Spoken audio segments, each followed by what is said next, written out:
We're going to kick things back off with doing more with less, getting greater value from mobile quant from Michael Sosnowski of TRC Research, which, by the way, they put on the coolest event every year, the Frontiers of Research, a very small conference that just is focused on combining academics with practitioners. I had the privilege of speaking at that earlier this year. It was the honor of the year to be at that thing.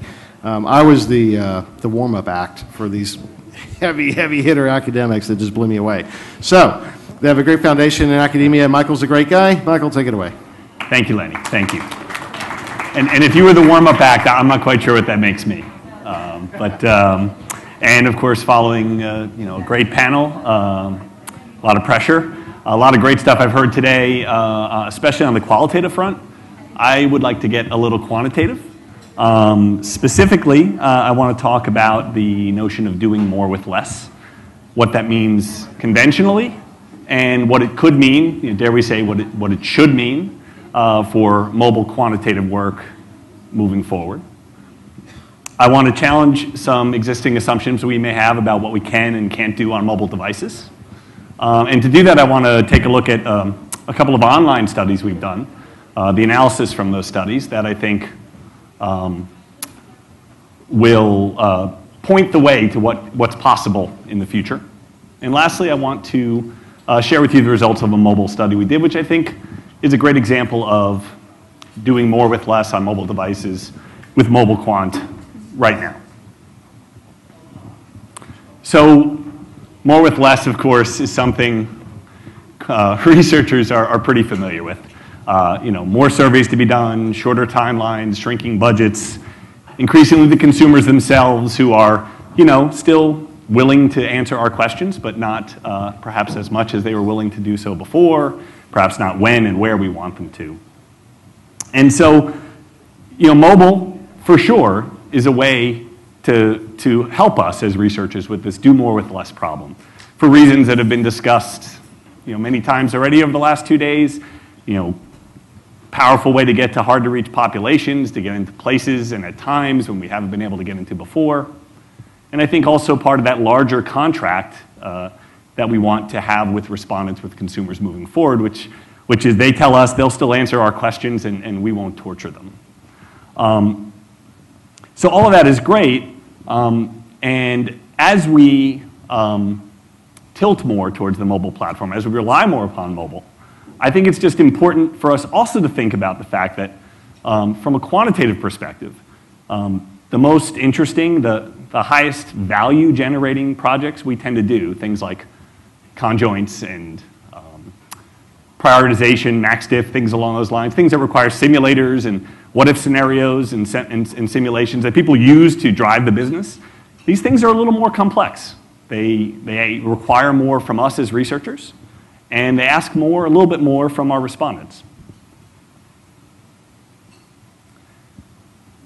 We need to embrace this mobile imperative, but we also have to account for these sorts of studies in the work we do. At least that's my opinion. Because my concern is that if we don't, we'll marginalize ourselves. We'll find ourselves doing a lot of what studies, providing some color, but not really driving the business, not really providing the why that the best quantitative work can do right now. Of course, a lot of our focus has been short and sweet. A lot of the conversation still revolves around 5 to 10 question surveys, real simple response dynamics. Let's assume the respondent has little time, little patience, little attention span. And I'm not up on the stage today to say these are things we don't have to worry about. I think they're all good things for us to be concerned about.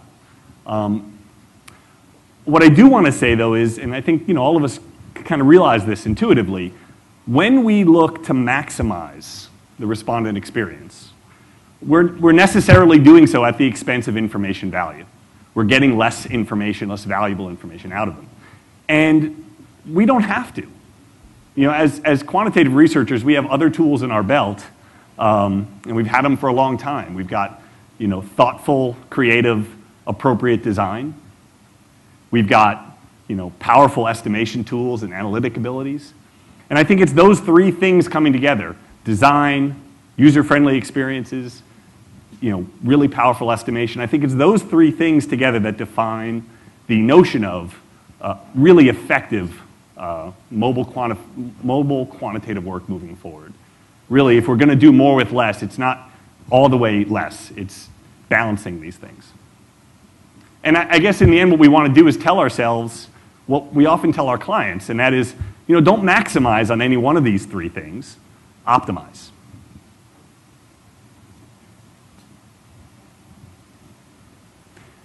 I put this phrase up here. I figure, well, it's not right behind me. It's over there, and it's back here, and it's here. I think this is a fairly good way to summarize conventional wisdom. You can't do conjoint on a small screen. It's just not going to work. But let's take a step back and think about why we do this work in the first place. We need to build successful products, services, and offers. To do that, we need to have a really good understanding of consumer preferences. And at a fundamental level, we tend to believe that the best way to get at those preferences is to have them make choices or trade-offs. Now, there's nothing in my mind that would change that philosophy just because respondents are mobile. In the end, we really don't do this work. It's not a philosophical reason why we're not doing that, at least from my perspective. It's pretty practical. We think they tend to require just too much for a mobile service, too many choices we have to show people. Or the choices themselves are, they're just too complex. So it's not going to work in a mobile environment. These are reasonable objections that, again, no real argument that these are reasonable objections. But if we're thinking like optimizers, being a little optimistic, then we can turn these objections into challenges that we can overcome. Specifically, one is a challenge of estimation, and one is a challenge of design. Let's look at the challenge of estimation first. And I guess another way to say that is, how many choices do we really have to show people before we get good data? And let's leave aside what's good data for a second. From my perspective, that means really useful results for the organization. And to illustrate my point, I want to look at a conjoint study we did, consumer preferences for HD TVs. By all respects, a very conventional conjoint study, right? 7 attributes, brand, price, different specs for the TV. Each respondent was introduced to a core choice task, discrete choice. Here's profile 1, 2, and 3, or you can choose none of these. And to get the maximum design for this set of attributes was 13 choice tasks, 13 cards an individual had to see. So this is a study we did, online study. I'll show data in a second, but there's, of course, a lot of different ways to decide whether or not you have good conjoint data. And I don't want to debate that here. But one common way to look at it from a data perspective is, hit rate, or how well can we predict choices people will make in a holdout task based on the information we got from the conjoint task. And can we do that with, a minimum of error in general? And we look at the results from the study, and you see we were able to predict with 68% accuracy what people would choose in a holdout task. Now, I don't know how many people look at these data. That's solid data. That's solid conjoint data. It's very much in keeping. It's certainly much better than chance. It's very much in keeping with about the high end of estimates you tend to get in discrete choice studies, and certainly the type of data that we use all the time to build products and services. But we don't have to limit ourselves, we don't have to use all 13 cards. Because of the design of the study, because of the way we estimate results, we can calculate our utilities as if we had fewer cards. And when we do that, we see that even with as few as if we had shown people only 3 choice tasks, we'd still do a pretty good job. Again, better than chance, errors up a little bit, but pretty good. And then when we look at 6 cards or 9 cards, we get into that neighborhood, we're not doing much worse in terms of our ability to predict people's choices than we did when we did the whole 13 cards. Maybe we don't need always to give 13 cards or the maximum number of cards. Maybe we don't need to maximize on that thing. And I don't know the right answer exactly where that number is, but these sorts of data, I mean, it's data we could all look at our conjoint studies this way. It's nothing proprietary. But I don't know if we often look at it this way because we don't have to. When we think about mobile, I think it's more like we have to because we have to think about how many choices we're showing people. The next challenge I said was a design challenge, and again, I would kind of restate that as, do we have to show choices as complex as we think they need to be shown? Can we simplify them? And for this particular study, another online conjoint study for a mobile carrier, and the main question was, when people's contracts come to an end, are they going to stay or are they going to go? So, 9 different attributes. In this case, they're mostly yes-no attributes. And the twist for this particular study wasn't, we didn't follow the traditional discrete choice sort of here's multiple offers and again choose none of these. We decided to say, let's do it simpler. Let's just make it a take it or leave it sort of situation. Your contract's up. Here's an offer. If that's the offer, are you going to go or are you going to stay? And when we look at it that way, we again find we got very good, very useful results. Our clients made great use of these data in terms of planning their business decisions for the coming quarter. Very good hit rate, again, better than chance. Chances were right around 50% here, and low error. And I think what this demonstrates is that the choices can be simplified. We can look at stark yes or no things and still get really powerful information from it. Information that our clients will use to build products and services. We can return to our skeptical, conventional wisdom researcher, and that person I can imagine saying, okay, so conjoint on a mobile. We don't have to show as many choices as we thought, and those choices don't have to be that complex. Maybe it's just one at a time. Maybe this will work. That's great, I think, for our future, and that's all right. I would encourage us all to be thinking about that as we move forward. But what about today?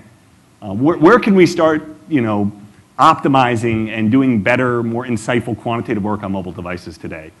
I think a great place to start is tournament-based prioritization techniques. I assume there's fairly good familiarity with MaxDiff in the room. Are people generally aware of the tournament-based approaches to prioritization? Is there any? Great. So it's not a presentation on that anyway. So, for those who don't know, it's sort of a cousin of MaxDiff. It's a way to kind of more efficiently work your way through larger lists. And it's also, just in general, it requires fewer questions. It's a little bit more relevant, I think, to respondents who are answering based on things they already told you as opposed to just going through choices. And while that's great or good for online research, I think it's great for the mobile platform because it brings together these 3 things we're talking about. You need to have thoughtful design. You still have a pretty simple response mechanic for each choice. And you can use powerful estimation tools on the back end to get more than simple analysis out of it. Imagine you're going to the movies. What do you see? Where do you go? This is an everyday prioritization problem. We thought about it at TRC. We just stopped at 18. There's so many things you can think about. And if you wanted to do that as a MaxDiff study, it's 14 different screens that maybe aren't always so relevant to the respondent anyway. But if you look at it from a tournament-style approach, it's only 9. So still a lot, but not as many. We're thinking at TRC, that's more mobile appropriate. Let's test it out. So we did. Got some help from the folks at ClearVoice who helped us get to not just mobile respondents, but people who we knew were doing the survey on their mobile device. So all of these 414 individuals on the mobile device. It's a 20-question survey, so not ridiculously long, but not restricted to 5 to 10. And the main job here is look at these, across the survey, check out these 18 different reasons why you might choose a movie. What's most important to you? What's least important to you? The task itself, and Confirm It, thanks to the folks at Confirm It who helped us make sure it tested out really well across all different platforms. But as you can see, it's a very simple response mechanic. For each choice, what's your most and what's your least important. Worked extremely well. And the results we get, I think, confirm that we can do some really, more value-added work, quantitative work besides short and sweet. Of course, we get the rank ordering of importance, high to low. That's what you'd want from any prioritization study. But because this was a tournament-style approach, we get individual level utility scores. We're able to identify tiers of importance, distance between ranks, and make really strong recommendations. These results can be segmented by pre-existing segments. They can be, you can make preference-based segments on these sorts of data. And then as a bonus, we did this study online as well. And the results are very similar, not in lockstep, but very, very similar. It's the type of thing that if I was to make recommendations to my client and I had done this study either mobile or online or in some form of hybrid, just let them respond sort of way, I feel very comfortable making pretty much the same set of recommendations. So that's the data. And I'll just sum up with a few points before I go. More with less mobile, more with less quantitative mobile, I think needs to become, in the end, more than short and sweet, more than fast and cheap. If we don't, I think we risk marginalizing ourselves. If all we ever do is 5 to 10 question profiling, point of purchase, what were you thinking about now, useful stuff, but it's color. It's a lot of what work, it's not a lot of why work. So if that's all we ever do, that's all we'll ever be asked to do. Let's remember, as researchers, we have more tools in our belt than programming and formatting, and we should use them. We have design, we have estimation. It's probably not a controversial point in the room, but it's relevant right now. I can imagine doing this stuff. Sorry, I got distracted by the 1 minute time. I can imagine doing this right now in store if you wanted to measure what are people thinking about in the moment, but I want to do more than just ask them 2 questions. I could see doing it. I can see, whether it's 5% or in B2B situations, I do some software work. It's a lot more than 5% of people who try to access surveys, through their handheld. Okay, let them do it, because it's the same basic response mechanism. So it's relevant right now. And I think it's more than relevant right now. I like to think about all these sorts of innovations in mobile quant. I think it helps research in general, because if we can figure out how to do really powerful, useful, more complex things by simplifying a little on the mobile device, well, why wouldn't we do it everywhere?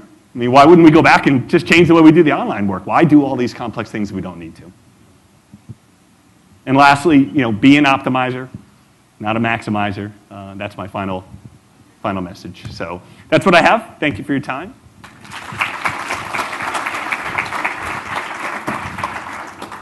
Thank you. Really interesting presentation there.